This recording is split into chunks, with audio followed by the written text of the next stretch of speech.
Hello, so today I want to share why I live minimal as someone who is introverted or highly sensitive or who has ADHD or all of those things that make life a bit more difficult.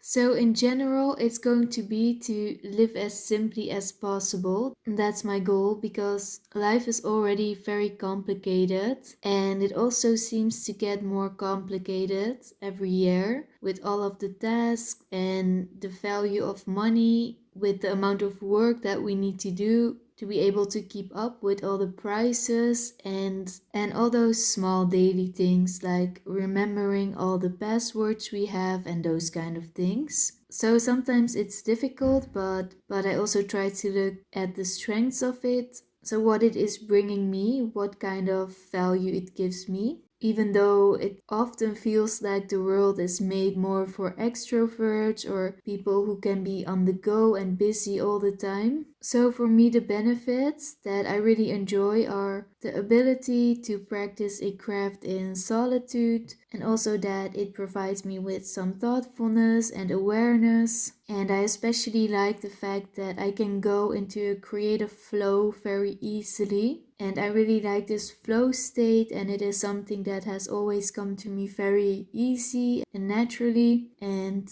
I think that is one of the biggest strengths for it, that I can work on projects I enjoy and really get deep value out of that. So some of the most important changes are the fact that I have accepted the fact that I need quite some time to recharge, and I need this from everything, also from work, from even things I really enjoy to do, because it's not like I don't get any value from being with people. I can really enjoy that, and I also really need that. It's just that I need to be aware that I need some extra recharge time after that. So I try not to plan many activities in the same week. I also have some resting time. And some other things for me that were very important was to reduce the amount of pressure on myself, pressure in work, pressure in how to perform, all those external pressure in how to look, what kind of grades, for example, in school, and just all those things that at the end of the day, when we are gone,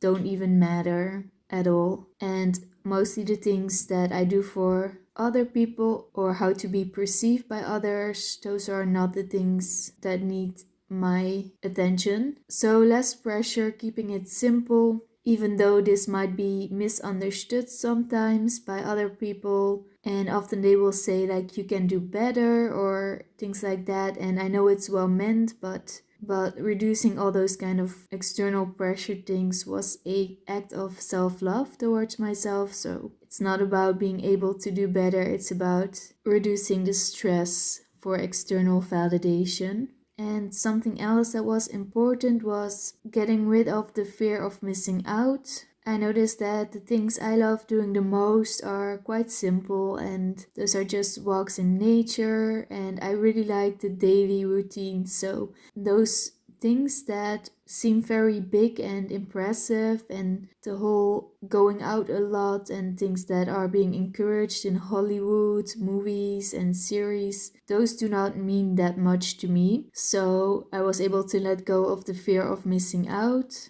And another thing was my household. That was something that was very difficult for me, on top of everything else, to also have to take care of that. And I have seen many research interviews, and it seems like this is a big problem, especially for women in general, that we have to do it all. Doing household on top of working is quite a lot, and especially when the household requires a lot of time, which it often does. So one of my biggest things was to reduce the household as much as I can to make it easy for myself. So minimalism really helps with that as well. And the last thing is to reduce decision fatigue as much as possible. So when living in a busy world, those small daily decisions can add up so quickly. So to start the day with already having to think about so many things, what to wear, what to cook, and all those kind of things. I try to reduce that as much as possible. So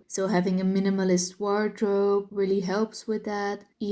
Preparing simple food, and just having a simple household and house in general really helps with the decision fatigue. So these are some of the ways in which minimalism really helps me with dealing with a complicated world, also while being highly sensitive for things in general. And I'm very curious to hear what methods help you the most to deal with this complicated world. And thanks so much for watching. I appreciate it so much. See you next time.